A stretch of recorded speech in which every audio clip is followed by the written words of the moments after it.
Welcome to this journey where we dialogue with thought and heart leaders to share their reflections on human condition and how to improve them.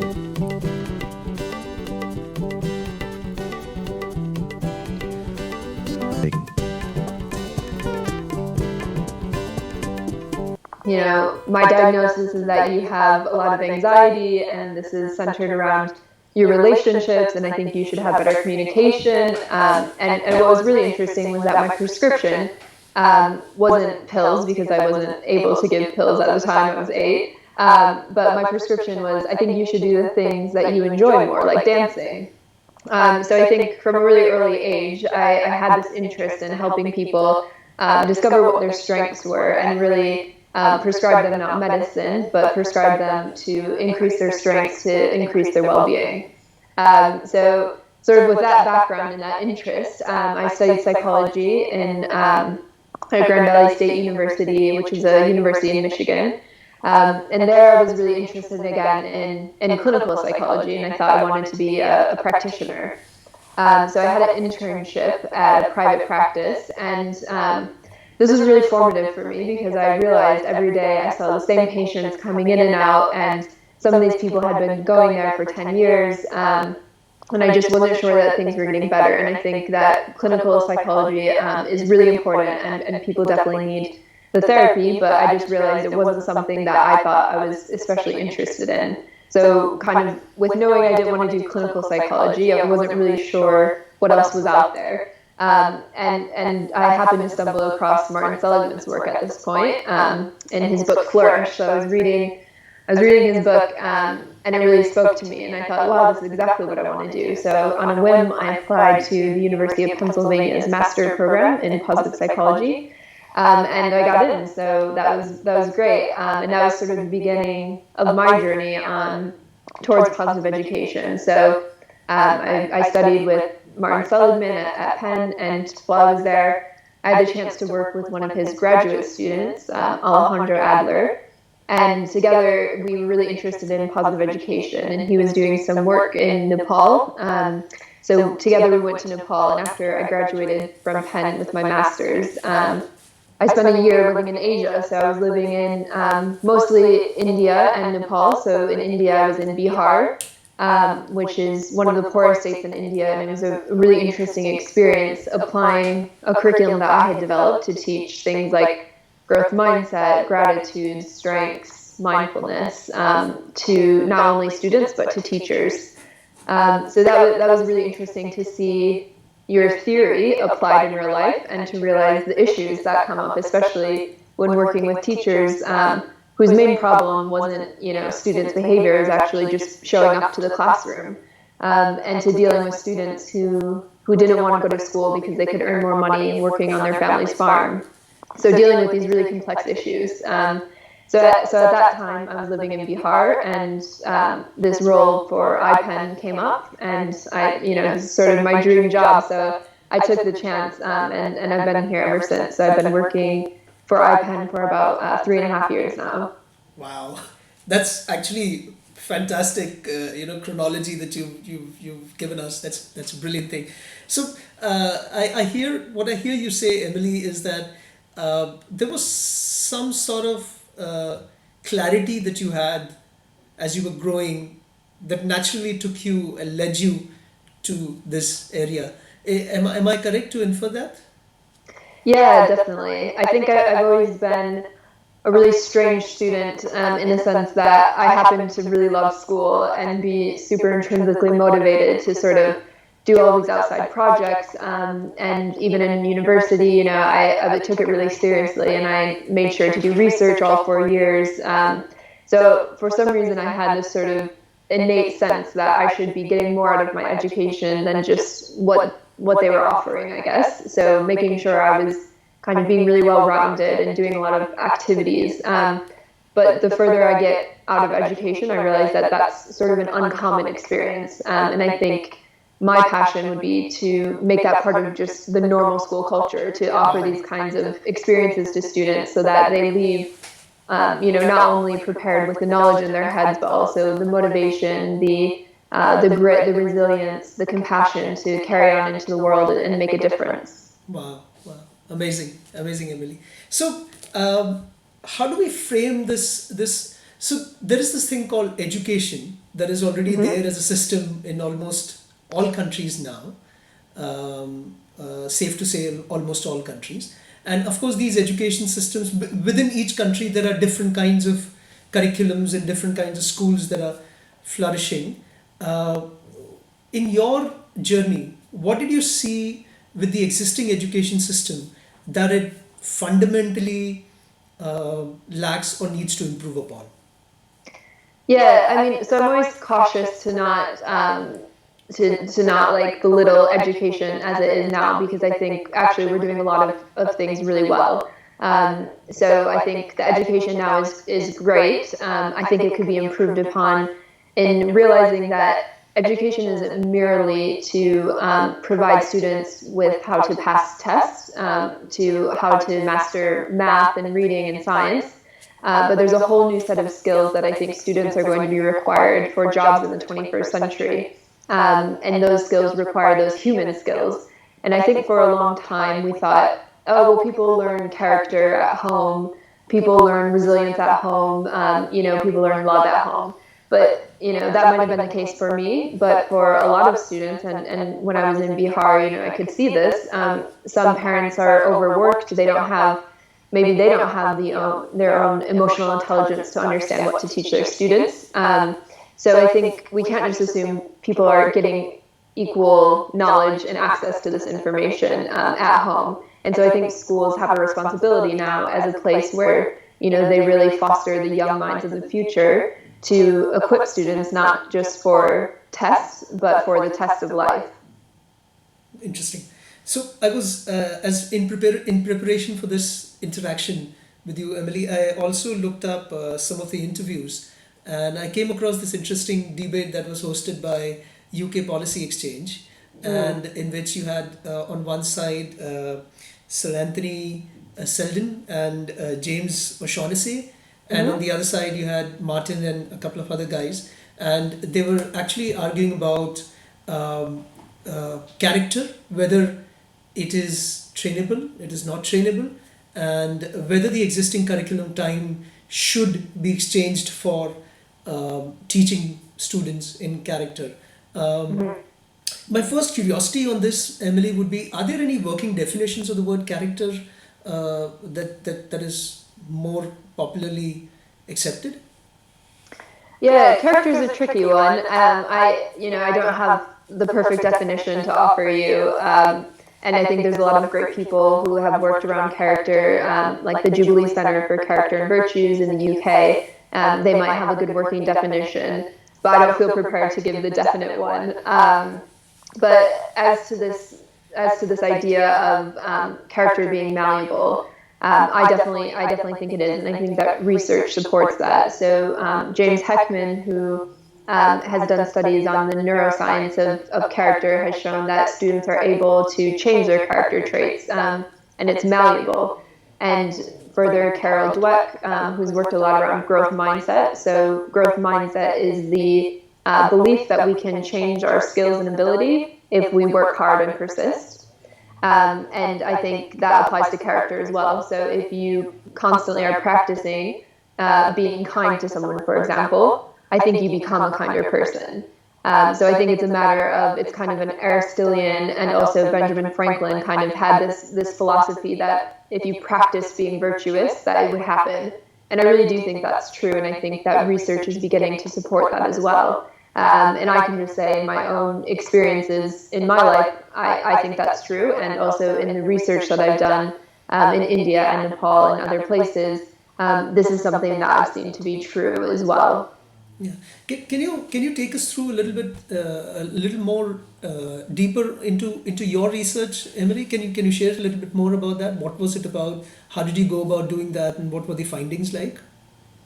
Yeah, so I've worked a lot with Alejandro Adler, like I said, and we have done some case studies in both Nepal. So we did studies in 5 schools. 2 were state schools, 1 was a government school, 1 was a slum school, and 1 was a private school. So I think it's really important to understand that the implementation and the outcomes might be different depending on how enabling the environment is. So we went in thinking that actually, the private school has the most money. They might, probably do the best with this because they have the resources. But we were actually really surprised to find that the slum school, when we came back a year later, had integrated this the most and found the best benefit from it. And the reason is because the head teacher at the time was super passionate about this. So she made it a priority, and she dedicated the little resources they had to really increasing students' well-being and their mindfulness. So we came back, and the school had transformed, really. Like, all of the students were meditating. They had seen a decrease in problem behaviors. They had seen increase in student attendance and engagement, and also increase in teacher engagement in the classroom, which I think is really important. And then in India, I worked in kind of this similar breakup of schools. So I worked in slum schools, I worked in government schools, and I worked in private schools. And I saw the same thing there, which is really, if leadership is dedicated to this, the outcomes are much better, which is kind of obvious, but I thought it was interesting. And most recently, Alejandro and I have been doing, we did a project in the Philippines with 380 teachers. From 38 different schools. So we did a 7-day intensive training of teachers. And I think over the past few years that I've been doing this, the thing that has struck me the most is that we often talk in these conversations about students. So how do we increase students' character? How do we increase student well-being? But actually what we found is that teachers are the starting point, and they're the most important. So they're the ones who are going to be, I'm not moving to the Philippines to be there every day with the students. So the teachers are the ones delivering this curriculum. And oftentimes, I think with school reforms, you go into a teacher and you say, this is what you need to do. Now you have to meet these new goals. This means a lot of work for you. Your job's already stressful, but I'm not going to acknowledge that. And just keep, putting more work on them. So the approach that Alejandro and I have taken is to go in and say, look, this training is for you. This training is focusing on your well-being, on your positive emotions, your engagement, your relationships, your meaning, and your accomplishment. And if this translates into an effect in the classroom, then that's fantastic. But really what we want to focus on is making sure that you're flourishing and that you have the tools to have well-being in your life. So we did that in the Philippines, and now that's kind of spun off into, we trained trainers, so now they're training more teachers in the Philippines, and we're still waiting to see the results on that. It's Yeah. very inspiring. And Alejandro has done just fantastic work in Bhutan, Peru, and Mexico. And I think this is, some of the most important research I've seen, which really concretely ties both character and well-being or positive education to increases in academic performance. So I think we have this tendency to separate the two as a false dichotomy. So we say you can be happy or you can succeed, or you can get good grades or you can be happy, but you can't have both. And I think what Alejandro's research has found is that teaching students the skills for life increases your standardized test scores. He found an increase by 0.5 standard deviations in the schools in Bhutan, and that effect sustained over a year as well. So I think, we're pouring a lot of money into education reform to increase standardized tests, but actually this is a really cost-effective tool and implementation that's kind of multiply beneficial. So you're increasing well-being and you're also increasing academics, which I think is what we want. Very inspiring. Very inspiring, Emily. So in doing these implementations in different countries that you just mentioned about, in India, in Nepal, in Philippines, what were the sort of challenges that you really faced while you went about making these implementations? Yeah, I think the biggest challenge is just cultural barriers and cultural differences. So I wrote the curriculum that I've used in these countries from the only perspective I have, which is a Western perspective. So I think whenever you go into a country that's different than your own, you have to be really mindful that you're no longer the expert, and you need to take feedback and to adapt your curriculum based on their needs, their time limitations, their resources. And we end up transforming really the whole curriculum to be more culturally appropriate. So even from as small as changing the names and the example stories from Ben to something, more appropriate for that culture. Because I think it's really important that that students and also teachers identify with the curriculum that you're delivering. So I think the biggest challenge is just being culturally sensitive and mindful to making sure that you're listening to what they actually need and not just coming in thinking you have the tools to give them, but actually they need a different set of tools. Yeah, okay, interesting. And so you already answered that, you had a way of dealing with these challenges in terms of being more sensitive towards the local culture, so on and so forth. Are there any cases where you saw that this thing works better than the other, in the sense some places it was adapted faster, integrated faster, lasted more, and what would explain this difference? Definitely. I mean, I think interventions like this are really complex. So I think Alejandro will always say, like, the reason he chose Bhutan as his first case study was because it's a super enabling environment. So they already had established measuring gross national happiness alongside gross national product. So happiness was sort of within their DNA. They're also largely Buddhist, so they kind of already practice a lot of the principles of mindfulness and meditation. So I think that's always going to help, right?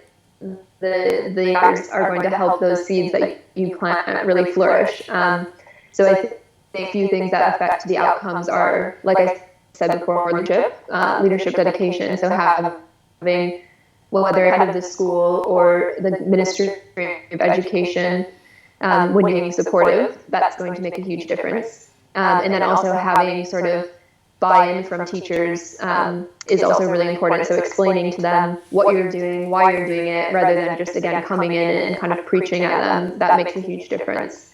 And then, of course, in situations like Geelong Grammar School, they're one of the kind of pioneers in positive education, and it's worked really well there. And I think because they have these enabling conditions of staff being really supportive and the head being really supportive, but they also have, of course, financial resources that they can make sure they're doing this really properly and measuring the impact and evaluating over time and changing when needed. So I don't think money is a necessary condition. Like I said, in Nepal, we saw the slum school actually did the best with this, but I think, of course, it helps in longevity and sustaining the projects. Quite impressive. So Emily, if we were to just zoom out a little bit now and look at this wonderful institution that you are a core team member of, the International Positive Education Network, can you tell us a little bit more about what does this institution do? What is the direction or the goals that the institution has set up for itself?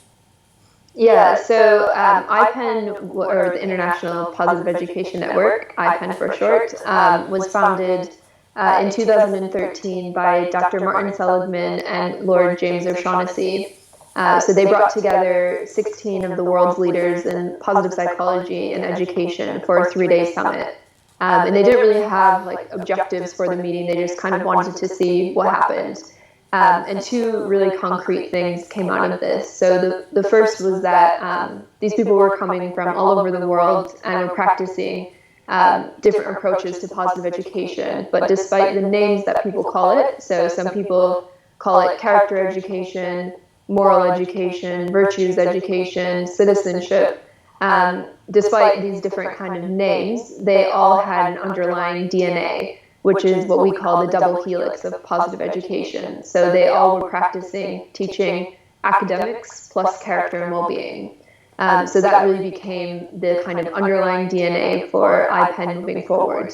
And the second thing was that these people were doing really great research from all over the world, again, from Mexico to Australia to Bhutan, but they had never been in the same room before. They had never had the opportunity to share best practices in research, and they weren't able to bridge those gaps between policy, research, and educators.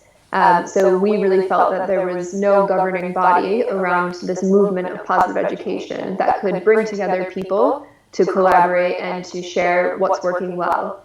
So that was really why IPEN was set up, and that's our mission, is to bring people together to collaborate, to share resources, to share what's working well, and to be able to connect people to the best information that's out there. Wow, interesting. Um, so if we look at the education system till yet, then we see that it had been designed towards grade systems and this heavy emphasis on this word intelligence. What has been your research in terms of, are there any correlations between intelligence and these learning outcomes that your association aspires to promote amongst kids? Are there any correlations? How does it pan out when the student is actually coming out and participating in the society? Yeah, so does IQ correlate to being a leader or having beneficial outcomes in life? Is that the question? Yes, yeah, actually you put it beautifully. Yeah. Okay. Yeah, I mean, so first I would say I'm definitely not a researcher, so my own research is sort of limited, and I just have my master's, so I'm not an expert in that sense.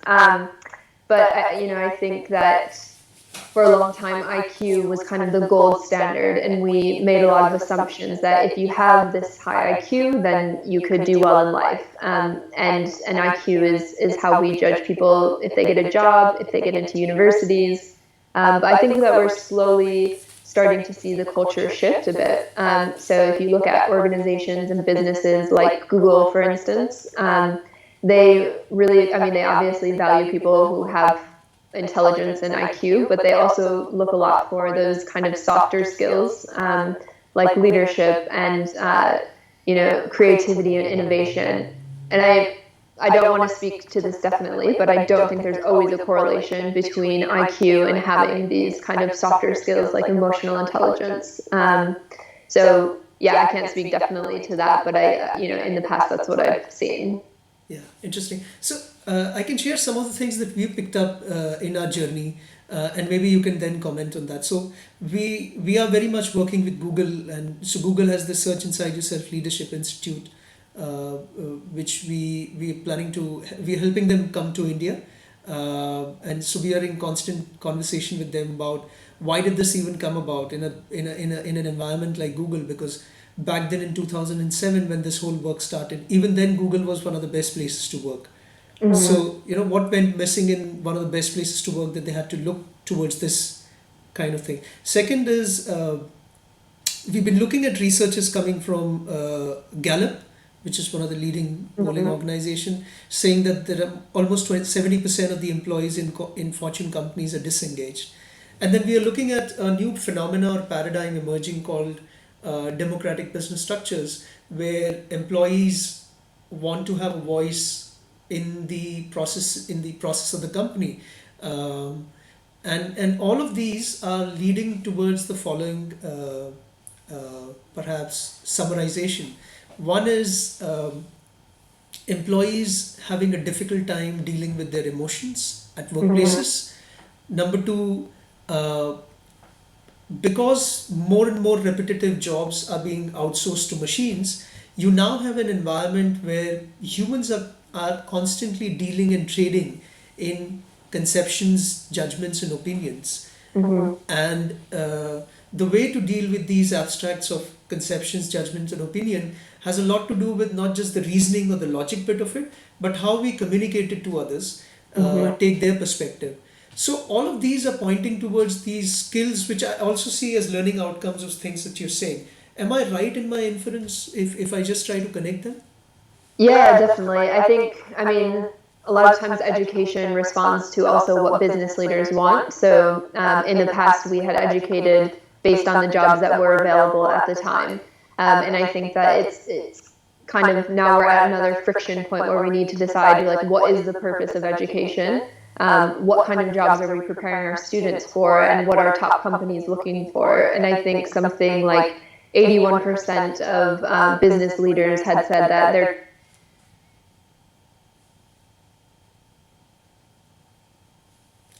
and cooperation. Yeah. Emily, can you repeat the last one? I just missed out on the signals actually. Oh, yeah.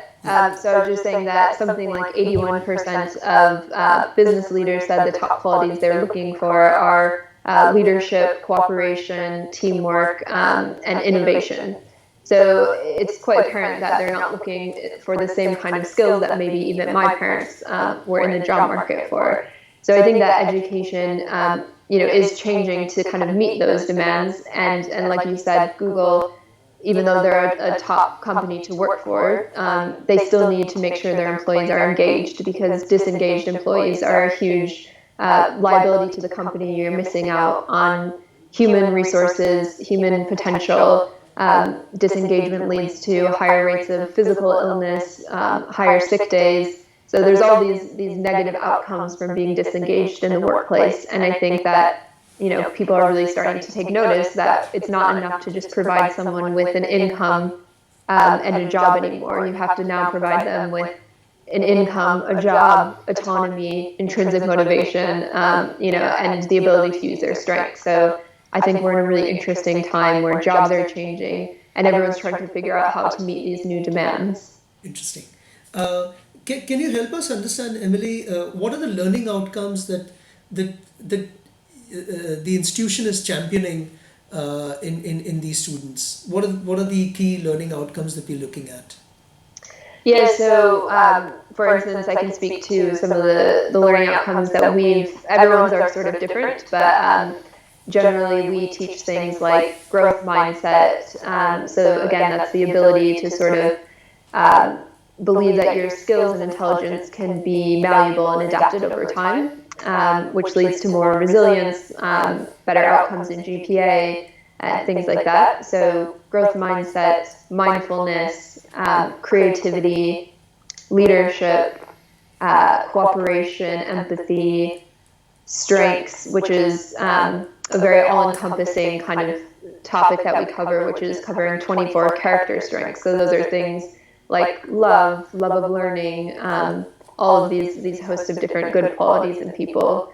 And then we also teach positive relationships, so how to communicate well with other people, how to respond to other people's good news in a good way that boosters your relationship quality. So those are a few of the kind of skills that we champion, but is by no means limited.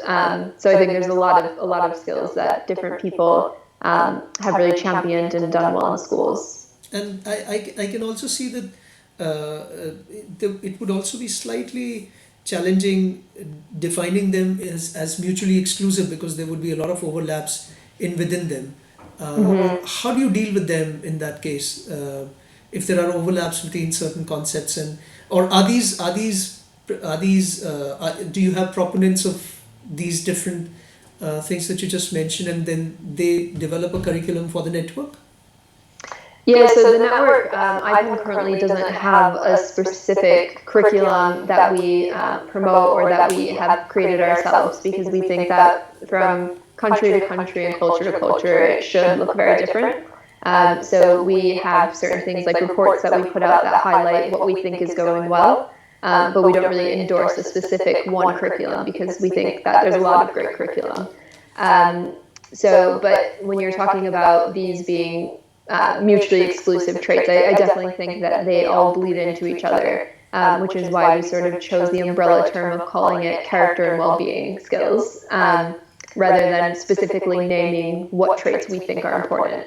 And again, I think that goes back to individual schools or institutions. When they decide that they want to teach positive education, they have to then decide by bringing together kind of all the staff and the teachers and the heads and even some of the students, what does the school want to value, what do we want to teach and promote.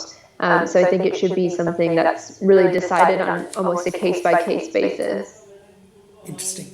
Can we go through some of the works that you could probably talk to? So let's say the work of Angela Duckworth, if you could just help us understand in a nutshell how her work is significant towards what the institution stands for.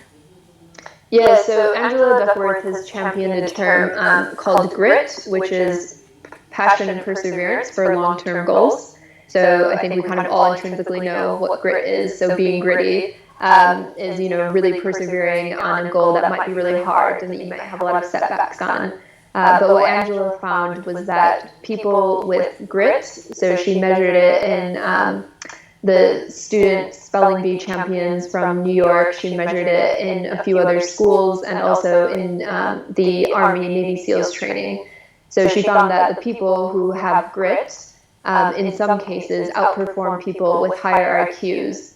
So I think her research is really interesting because it, again, goes to this point that you were mentioning, is IQ everything? And I think what she's showing is that it does matter, and she would never say that IQ doesn't matter, but the ability to persevere and stick with things even when they're hard is not synonymous with grit. And when you have grit, you can outperform even if you have a lower IQ than someone else. So I think, again, this is going to the fact that, like, these character skills, these sort of soft skills, as some people call them, they really matter in academic and life outcomes. Interesting. Actually, it's very interesting that this. Recently, I was also looking at some of the conversation between the great physicist Michio Kaku and then neuroscientist Antonio Damasio, and I believe there is a education psychologist Joanne Dick, and they were talking about is there a story behind genius? Are geniuses born geniuses, or they become geniuses, and so on and so forth, and I believe that the platform was voicing the fact that it has a bit of both. You need to have the disposition towards it, but you also need this continuous working at it in order to fully express it over a period of time.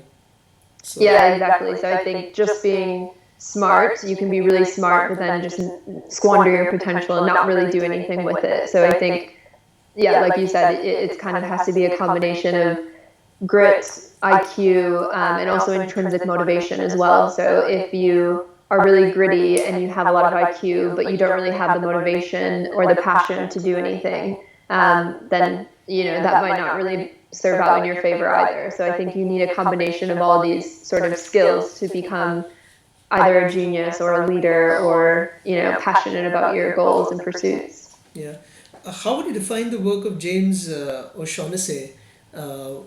What is he doing, and his goals, and so James O'Shaughnessy, who originally had set up IPEN, also was setting up a string of free schools in the United Kingdom called Flourish Education, and these were primary schools, so for young students. And I think what's really interesting about his work is that these schools are all based on character education. So they developed a unique curriculum, and they've literally built the schools from the ground up based on infusing character and well-being, whether it's from the kind of materials they use for building, the kind of art they display, and also the curriculum that they teach. So I think this speaks to two things.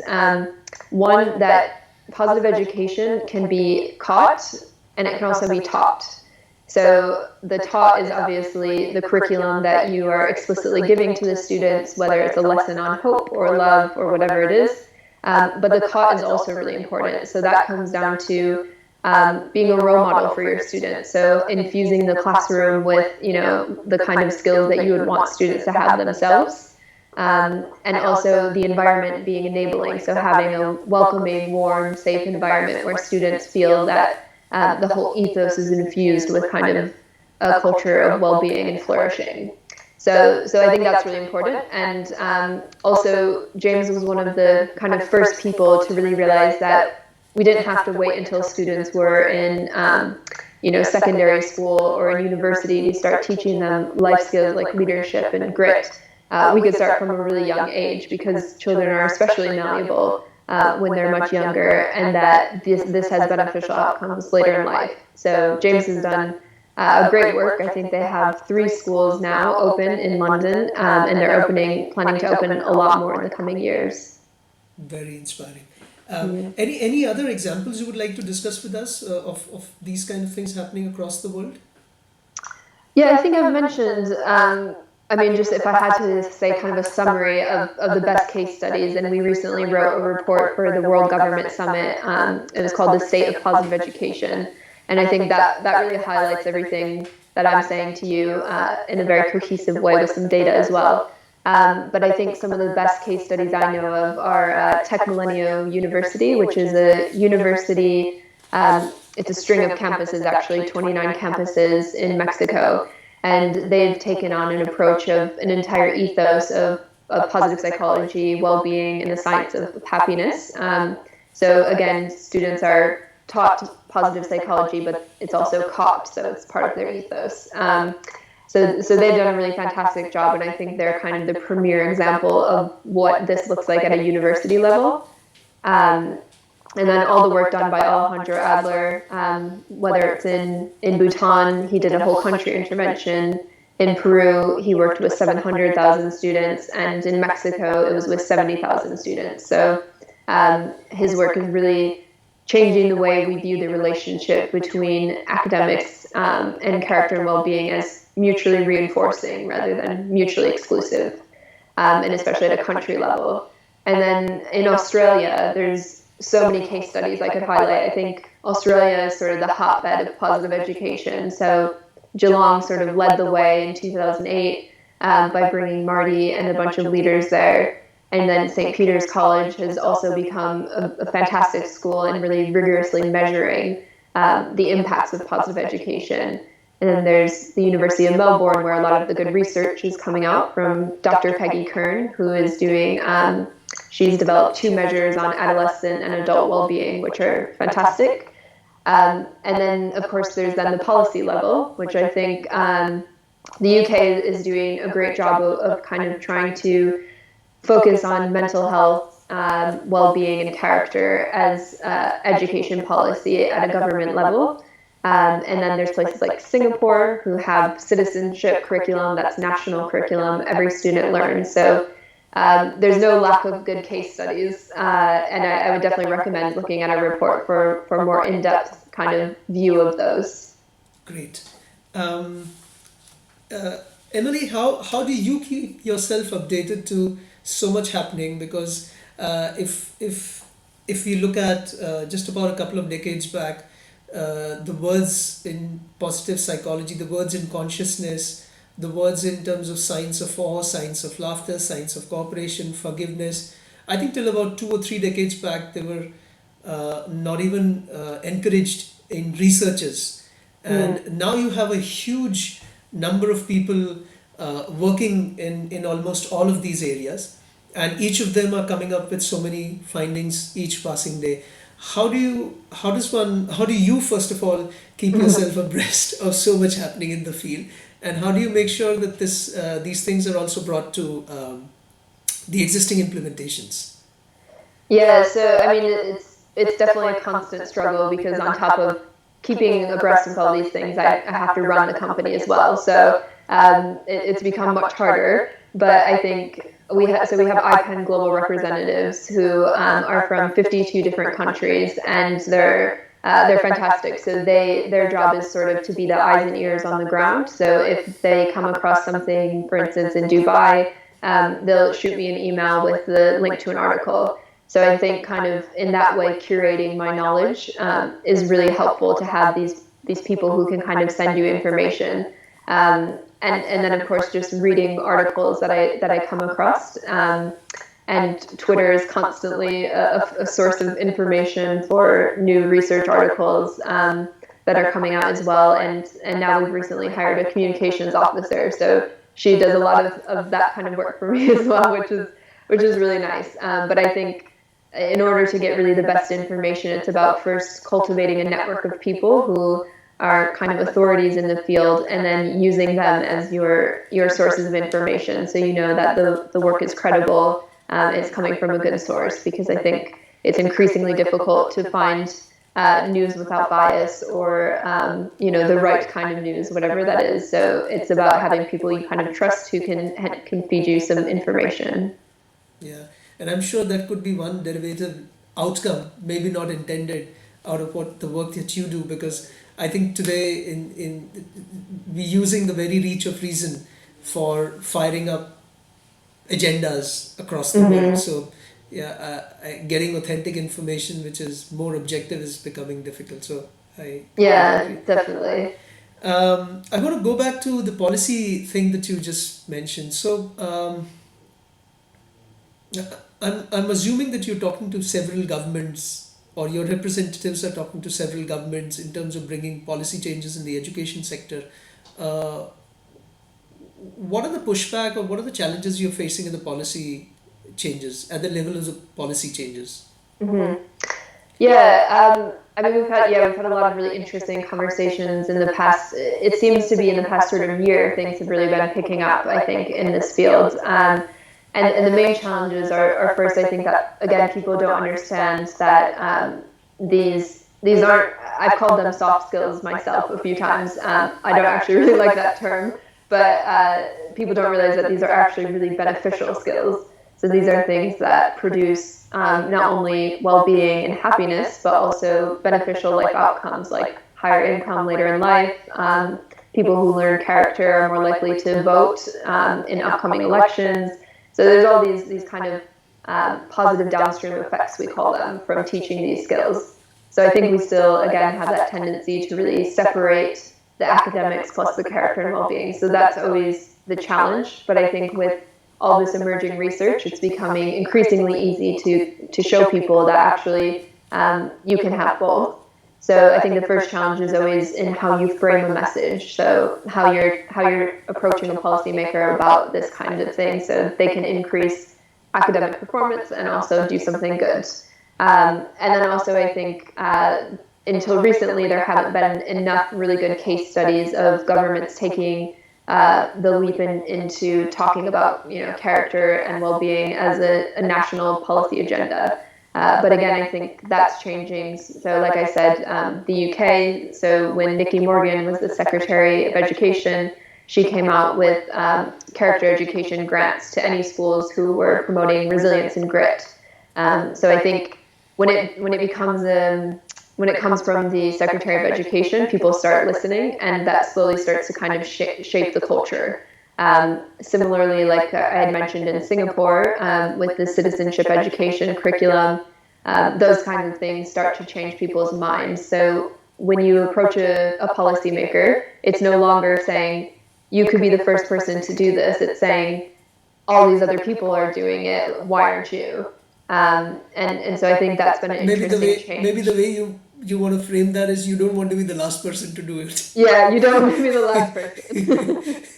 Exactly, yeah. And recently I was actually in Dubai, and they have a minister of happiness, which is really great. And she sort of sits above all the other ministers, so she can influence well-being in education, in business, in commerce, all these different things. And I think it's really exciting to see someone taking it very seriously and appointing a minister of happiness. And I think it will prove as sort of a case study for what could be in other governments if they so choose. Wow, I think that's very inspiring.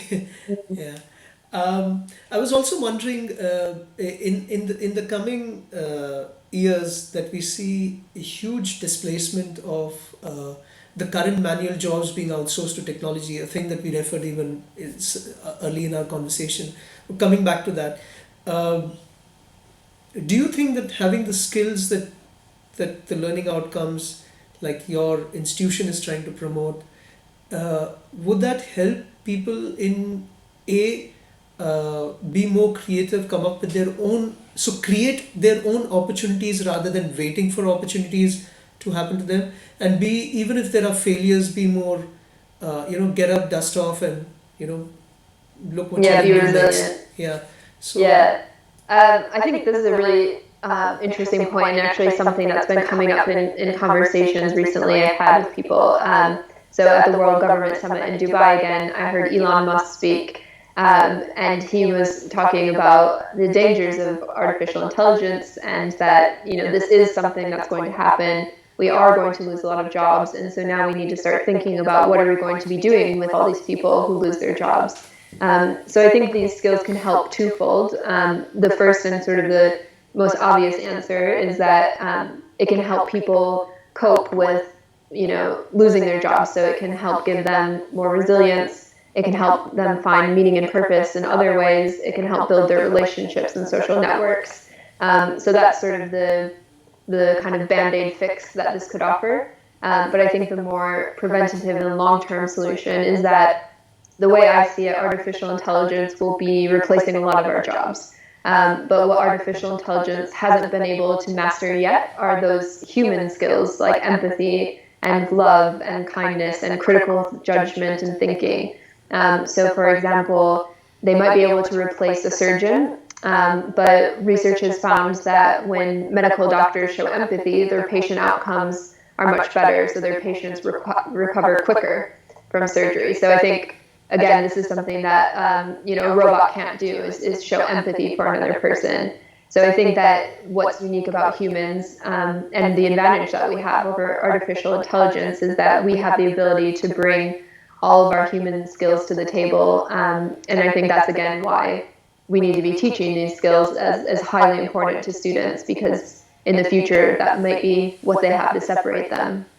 Yeah, that's it's interesting you mentioned about this thing that I may not call it, and I think it's not the right word, but there is something called as post-hyper knowledge era that we are entering into, where there is too much of knowledge, where answers have become easy. And it's also nice and heartening to see the way you're framing it, saying that skills which are very akin to humans would still be around in terms of what makes us human, what is the humanness of human, and you refer to all the qualia or the qualitative aspects of a human being in terms of empathy, love, kindness, forgiveness, and I also see so there is this. Have you been following singularity as a phenomena? Yes, like just recently though. So again, I'm not an expert in it, but I have a little bit. Okay, so obviously singularity has plural definitions. That's the funny part of it. There are too many definitions to singularity. But so there's one of the guys who's interviewed about 200 people on singularity. His name is Nicola Danilov, and so Nicola was recently interviewing a researcher, and actually not a researcher, a company based out of Montreal, and it's called Kindred AI, and they're trying to create embodied AI, in which case they're saying that all that makes us human needs to be imparted and given to an AI, even to the extent of giving citizenship rights in times to come. So giving them a person designation. But I still here's my gut, not my analytical thinking. So my gut is you cannot replace the warmth, the genuineness, the authenticity of a human being. Maybe it's time for us to resurrect that, because I think somewhere during the journey it has been lost.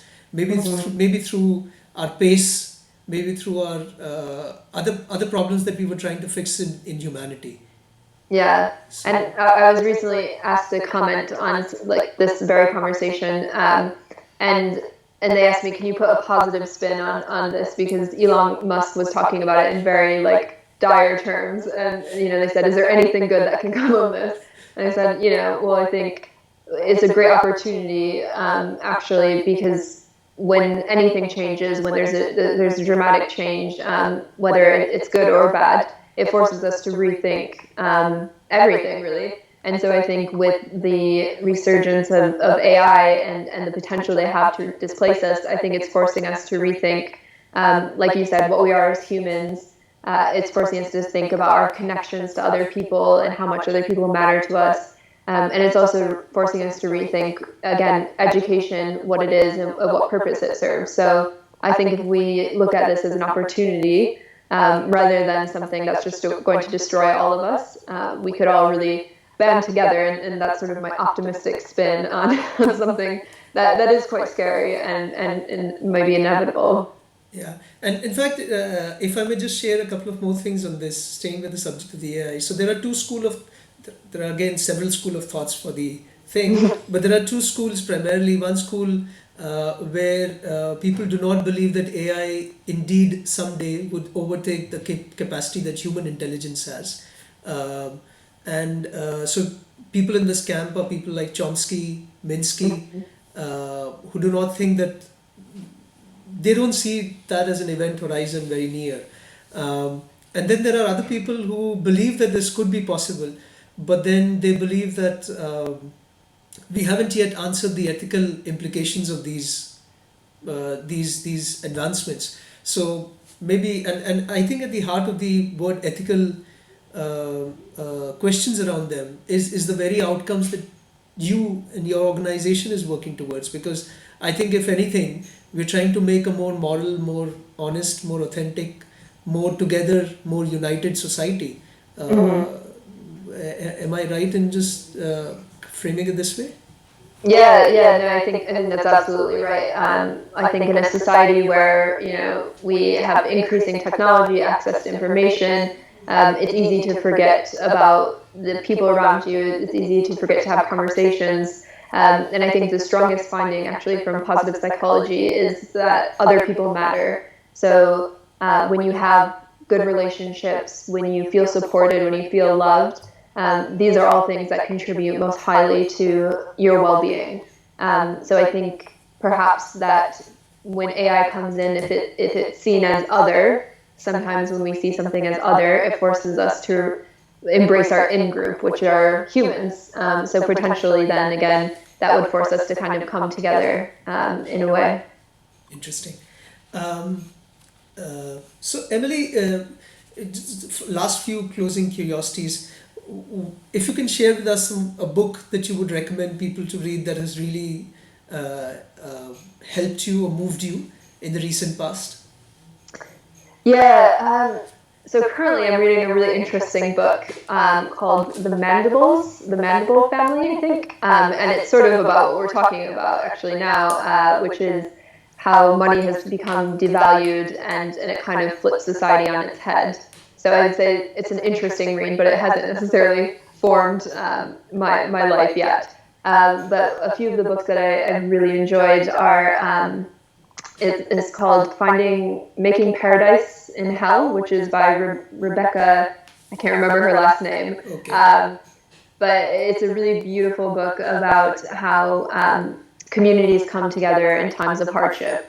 So she explores the aftermath of Hurricane Katrina and after 9/11, and she found that many communities were actually doing much better in performing basic services than the Red Cross might have been. So it's kind of about the power of community to come together when something happens. So that was one of the first books I read in university that really I think shaped my view of humanity. And then, of course, if you want to learn more about positive psychology, Flourish by Martin Seligman is a fantastic read, and that was one of the early books that kind of brought me to this field. Interesting. In fact, on your second book that you mentioned about making paradise in hell, I'm reminded I just had a conversation a couple of weeks back with a wonderful human being called Jeff Lieberman. So Jeff used to host a show on Discovery Channel called Time Warp. And he's currently, so he's at the intersection of art and science. So he does a lot of artistic technology sculpting. So he mentioned about some author I'm forgetting, and he said that it's funny that crisis brings humans together, but it remains to be seen that when we are in comfort, can we remain in peace? Yeah, exactly. It's a really interesting concept and something to think about, because I think when we're comfortable, we take things for granted and we don't realize all the good things around us, which is why teaching things like gratitude for the little things and appreciation and love of beauty is a really fantastic skill to have. Interesting, Emily. One last question. What's an open question that has captured your imagination, or you spend a lot of time on nowadays, and it's a question that is open, you're trying to find an answer to?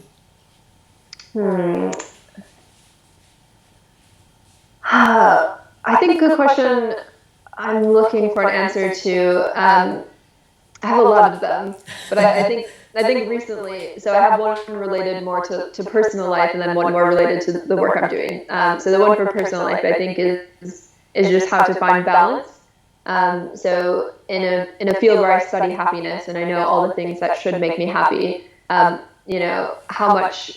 much do I balance my work and life balance? How much do I pay attention to the research and try to use that in my life? Or how much do I just kind of be present and be? So I think as a person, as a human, finding balance in work and life and all the other things is always a question for me. And then kind of a professional question. Hold that for a minute, Emily. Just hold on. I think the signals again. Yeah. The professional. Please go ahead. Yeah. So the professional question for me is how to find sustainability in interventions in positive education. So I think a lot of times in research or in these massive scale interventions, we see initial outcomes that last 6 months or maybe a year. But how do we keep this as something that's ongoing? That is continually impacting the lives of young people, that becomes sustainable. And I think that's a question that I'm always really curious about. Interesting. I don't know whether I have an answer or a submission to any of them, but have you been following the work of Alain de Botton? Yeah, I have, yeah. Okay, and he has an interesting take on how religion has these devices for sustainability and reminders and stuff like that. Did you have a look at that? It was a book he wrote, right? Yeah, I don't remember the book, but I had seen a couple of videos of his, and he extensively talks about religion and how religion is about stories, symbols, and rituals, and how these three come together for sustainability. I think it's called Religion for Atheists or something. It might have been a book I was reading by him. Yeah, that was really interesting. That's a great. I'll have to now finish that book. Okay, it was great chatting with you, Emily, and we'll keep reaching out to you for more insights and how to take this further. Thank you so much. Thank you so much. Take care. Enjoy your day. You too. Bye-bye. Bye.